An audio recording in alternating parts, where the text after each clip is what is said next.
Assalamualaikum warahmatullahi wabarakatuh. Alhamdulillah. Alhamdulillah ala ni'matil iman wal Islam alladzi ja'ala syahrul Ramadan syahrul mubarak syahrul siyam. Assalatu wassalamu ala Rasulillah Muhammad ibn Abdullah wa ala ali wa sahbihi wa mawala amma ba'd. Alhamdulillah, puji syukur senantiasa kita panjatkan kehadirat Allah Subhanahu wa taala karena pada kesempatan hari ini kita masih diberikannya nikmat dan karunia-Nya sehingga kita masih dapat melakukan rutinitas keseharian kita sebagai hamba Allah. Selawat dan salam kita kirimkan kepada baginda Rasul Muhammad sallallahu alaihi wa alihi wasallam. Selamat datang di DNM TV dari Pondok Pesantren Syekh Hasan Yamani, Parape Campalagian, Polewali Mandar, bersama saya Aldiawan dalam program Obrolan Ramadan dengan pembahasan terkait dengan Al-Amilu Zakah atau Al-Amil Zakah. Bersama saya telah hadir narasumber kita pada hari ini. Dengan hormat saya sapa beliau Al-Ustaz Al-Mukarram Haji Fakhri Tajuddin Mahdi LCMAG selaku pimpinan umum Pondok Pesantren Syekh Hasan Yamani Campalagian. Assalamualaikum Ustaz. Waalaikumsalam warahmatullahi wabarakatuh. Gimana kabar Ustaz hari ini? Alhamdulillah sehat walafiat semuanya. Bagaimana dengan Ustaz? Alhamdulillah khair ya. Jadi ini kan di bulan suci Ramadan. Tentunya aktivitas-aktivitas di bulan suci Ramadan seperti apa? Apakah masih sama dengan Ramadan tahun kemarin Ustaz? Ya. Pemirsa sekalian, sebelum kami merespon pertanyaan dari moderator atau pemandu acara podcast pada bulan Ramadan tahun ini, izinkanlah kami dari pengurus Yayasan Pondok Pesantren Syekh Hasan Yamani mengucapkan selamat menunaikan ibadah puasa tahun 1444 Hijriah atau tahun 2023. Sekalian, pada bulan Ramadan mayoritas umat Islam selain memfokuskan dirinya untuk menyempurnakan amaliyah Ramadannya, mereka juga telah memikirkan penunaian zakat fitrah maupun zakat mal yang salah satu hikmahnya adalah menutupi kekurangan puasa dan mencukupkan orang-orang fakir dari meminta-minta di hari Idul Fitri serta menyucikan diri dari penyakit pikir dan bakhil. Hal ini ditegaskan Allah Subhanahu wa taala dalam Al-Quran, khud min amwalihim sodaqatan tutahhiruhum wa tuzakkihim biha. Artinya bahwa ambillah zakat dari harta mereka guna membersihkan dan menyucikan mereka. Kenapa masalah amil zakat ini menarik untuk diobrolkan? Karena selain amil zakat termasuk dari salah satu orang-orang yang berhak menerima zakat sebagaimana yang ditegaskan dalam surah At-Taubah ayat 60 kalau tidak salah. Salah satu hal yang sering dipertanyakan bahkan diperdebatkan oleh sebagian masyarakat, apakah zakat ini sebaiknya diserahkan langsung oleh muzakih yang dalam hal ini adalah yang berhak mengeluarkan zakat, atau sebaiknya zakat ini dikelola oleh lembaga zakat yang kemudian kita kenal dengan amil zakat. Ya, baik, dari pemahaman masyarakat saat ini Ustaz terkait dengan yang seperti pembahasan awal tadi, bahwa harus memang ada yang mengelola zakat yang disebut Iya. dengan amil zakat. Betul. Kalau untuk pengertian al-amil zakat sendiri seperti apa, Ustaz? Ya, baik. Pengelola zakat yang kita kenal dengan istilah amiluz zakah atau amil zakat, menurut ulama fikih bahwa para amil zakat adalah mereka orang-orang yang bertugas untuk mengumpulkan zakat. Jadi amil zakat sesungguhnya itu dipilih dan diutus oleh para imam ataupun pemimpin muslim. Dari mana dasarnya bahwa hal ini dapat dilihat atau dicek dalam salah satu hadis Nabi yang diriwayatkan oleh Imam Al-Bukhari, bahwa pada zaman baginda Nabi, Rasulullah SAW pernah mengutus seorang laki-laki dari Bani Asad yang bernama Ibnu Lutbiyah Ya. untuk mengumpulkan zakat dari Bani Sulaim. Nah, begitu pula yang dijelaskan oleh Imam Al-Bukhari dan Muslim dalam kitabnya, yang hadis ini bersumber dari Abu Hurairah radhiyallahu anhu, bahwa suatu ketika baginda Nabi juga pernah mengamanahkan kepada sahabat Nabi yang bernama Umar bin Khattab untuk mengumpulkan sedekah atau zakat masyarakat. Ya, berarti dari pemaparan tadi, Ustaz, bahwa kita bisa mengartikan bahwa pengertian dari amil zakat itu sebagai ada orang yang ditugaskan atau lembaga yang ditugaskan sebagai pengelola zakat. Ya. Di masa Nabi sudah ada indikasi seperti itu. Betul. Namun yang menjadi pertanyaan selanjutnya, Ustaz, apa ada atau apa saja syarat-syarat untuk supaya bisa jadi amil lembaga? Apakah ada syarat-syarat yang bisa dipenuhi untuk menjadi sebagai seorang amil zakah atau lembaga amil zakah? Terima kasih. Ya. Jadi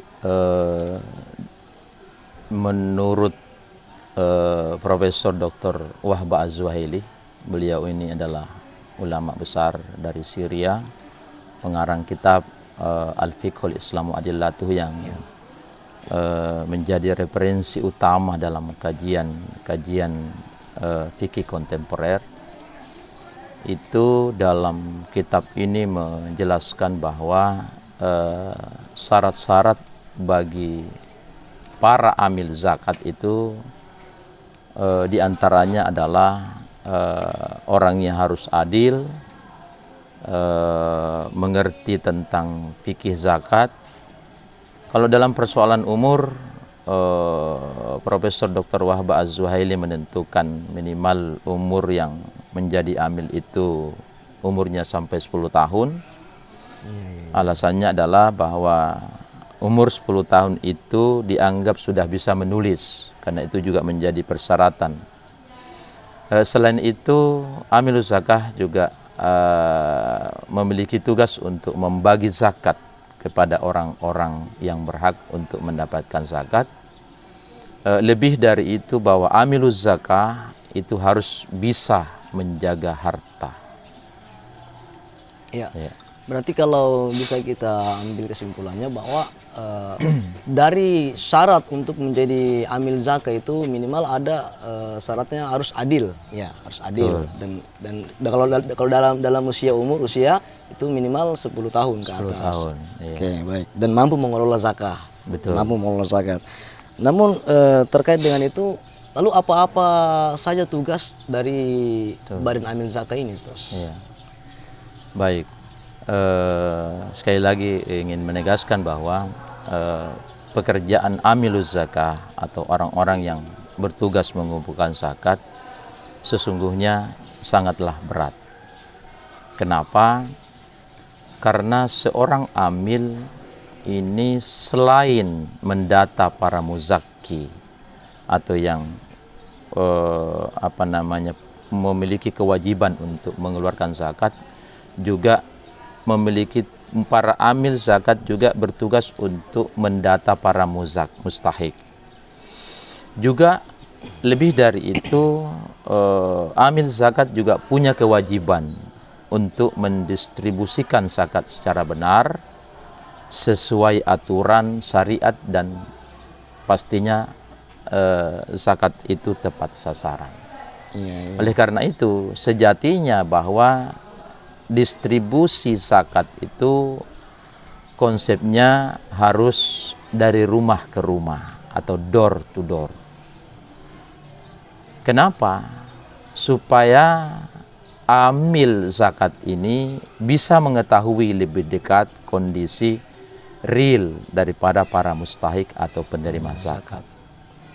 Bukan malah dengan cara mengundang mustahik dan menyuruhnya antri berdesak-desakan sebagaimana yang kita saksikan bersama selama ini dalam televisi atau media sosial yang lain.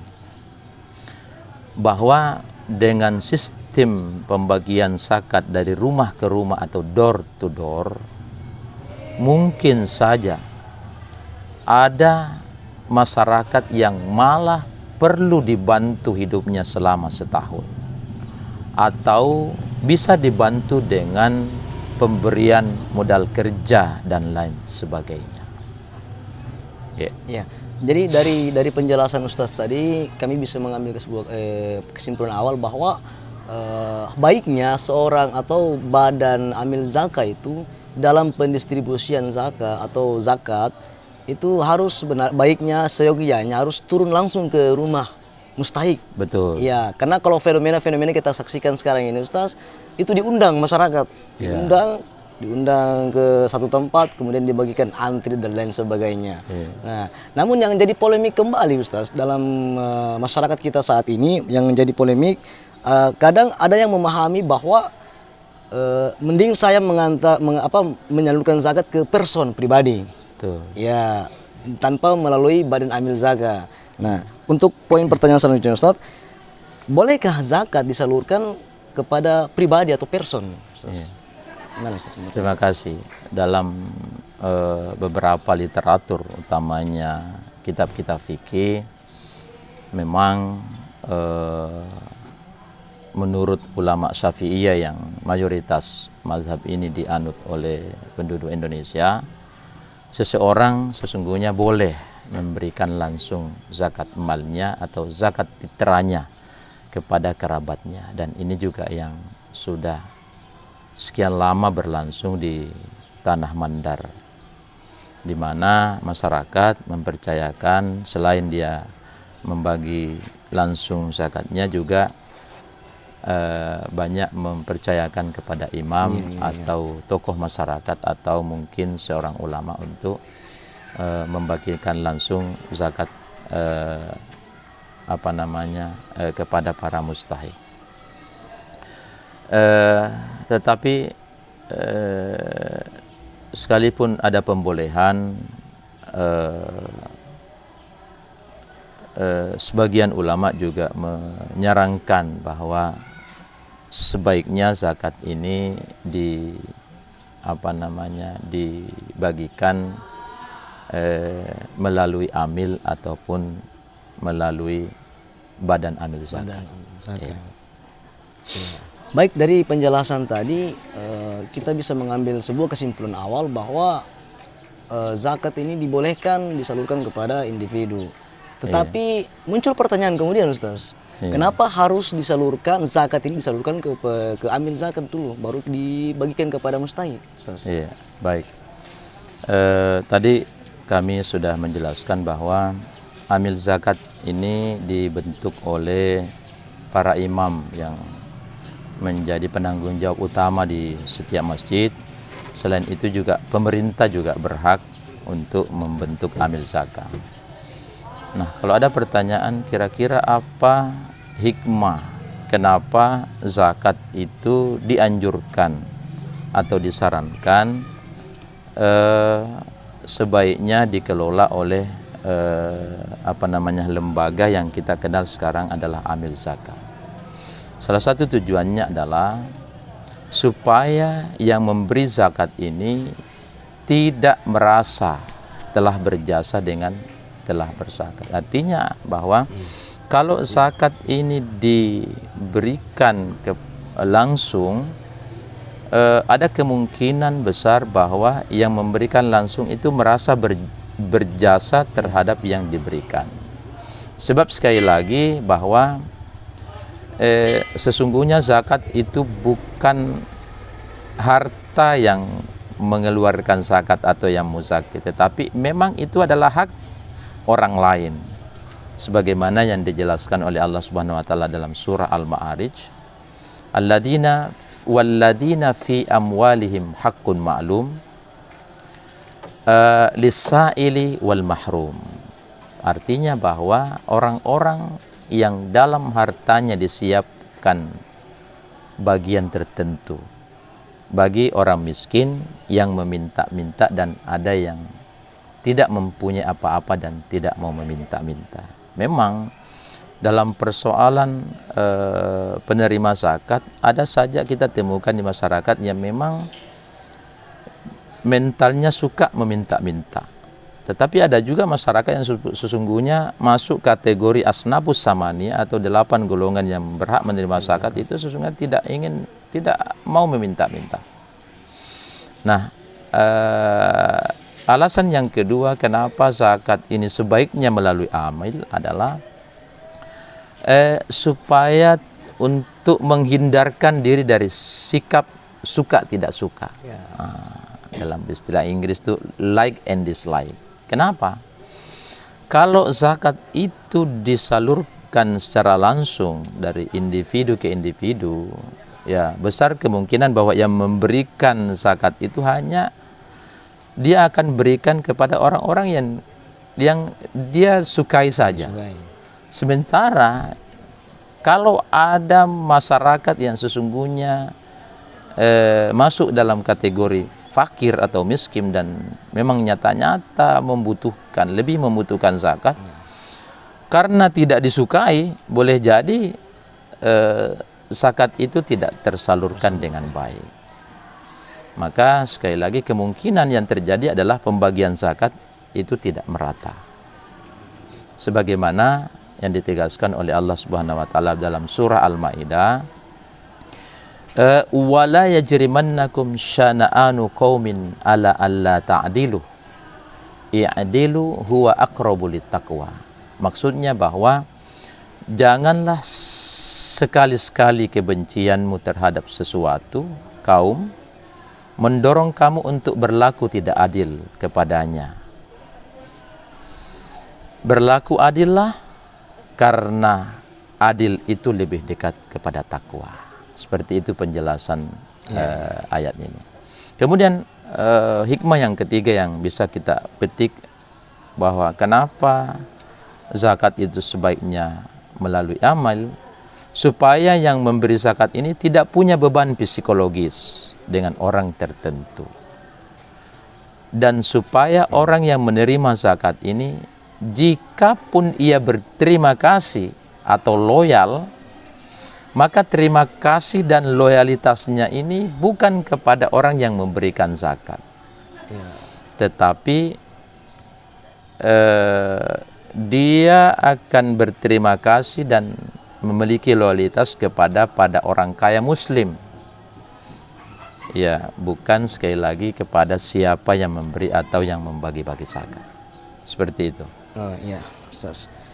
Jadi ada fenomena yang kita biasa juga saksikan di masyarakat, sistem pembagian zakat terkadang dengan membagikan uang 50 ribuan, 100 ribuan, yang dibagikan secara massal. Kita biasa lihat di media-media sosial yang ada.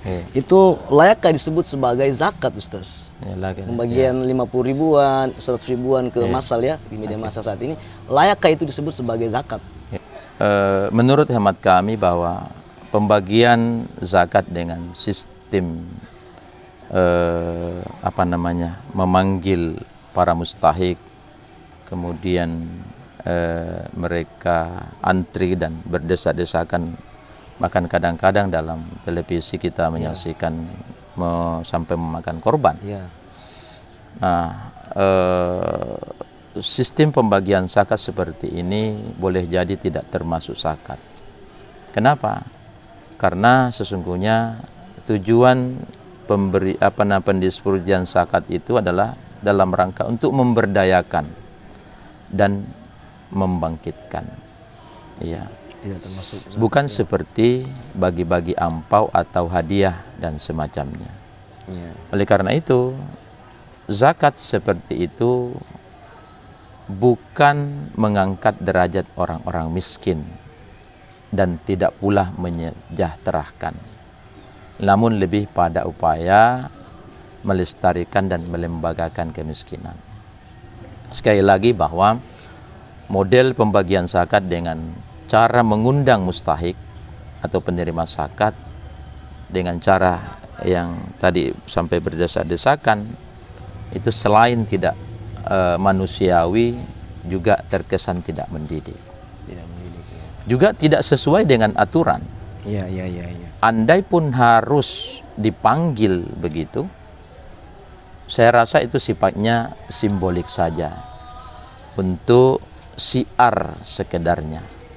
Selanjutnya, ambillah yang bekerja keras, mendistribusikannya kepada rumah-rumah yang berhak menerima zakat. Kalau kemudian sistem pendistribusian zakat cuma mengundang dan membagi, maka tentu amil zakat dalam hal ini lebih enak, artinya kerjaannya lebih ringan, Lebih enteng ya kerjanya. nyaris Ya. tidak ada kerjaan. Padahal amil zakat itu adalah pekerjaan sepanjang tahun, bukan pekerjaan musiman sebagaimana hanya bulan Ramadan saja. Kenapa? Karena orang yang berzakat itu berlangsung sepanjang tahun.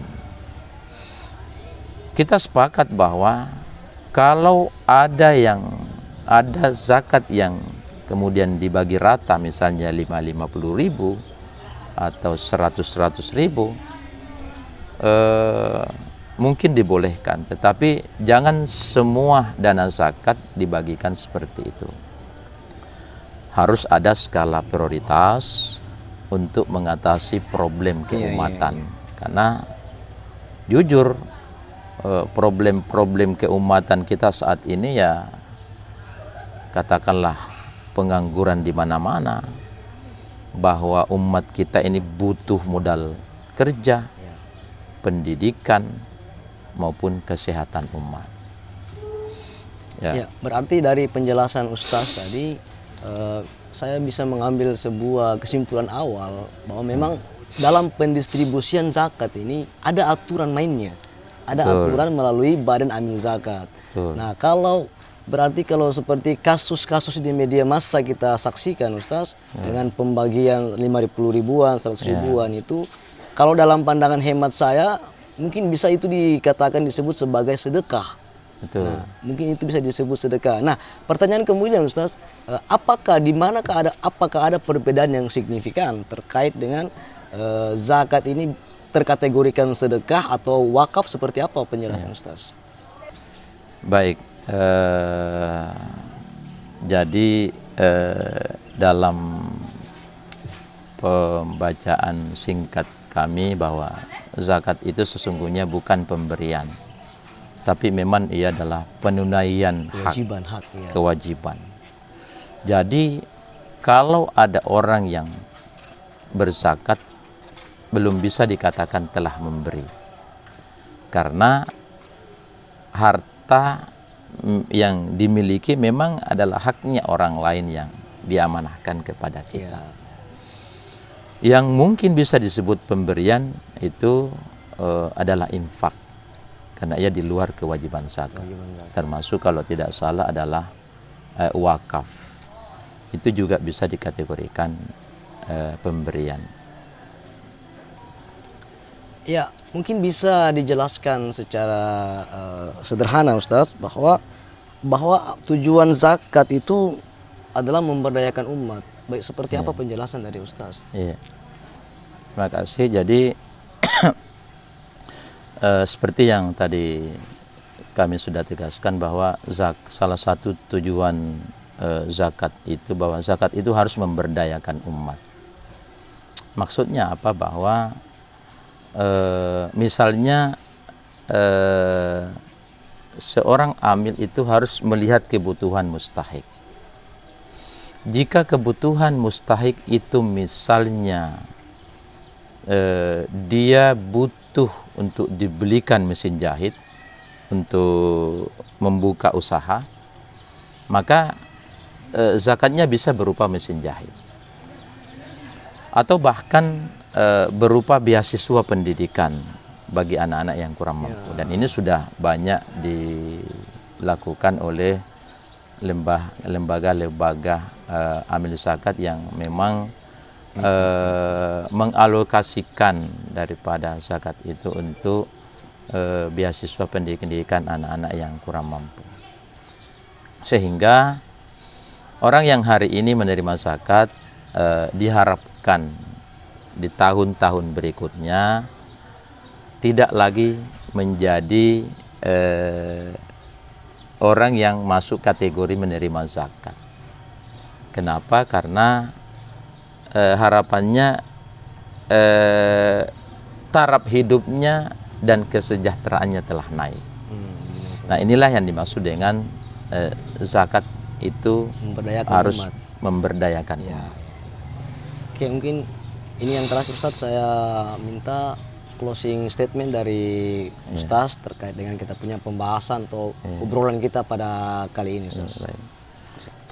Baik, sebagai catatan akhir daripada pertemuan hari ini, tadi kembali mengulangi bahwa sekalipun ulama-ulama fikih dalam hal ini, penganut mazhab Syafi'iyah itu membolehkan zakat itu dibagikan secara langsung, tetapi secara pribadi kami menyarankan bahwa sebaiknya zakat itu disalurkan melalui amil.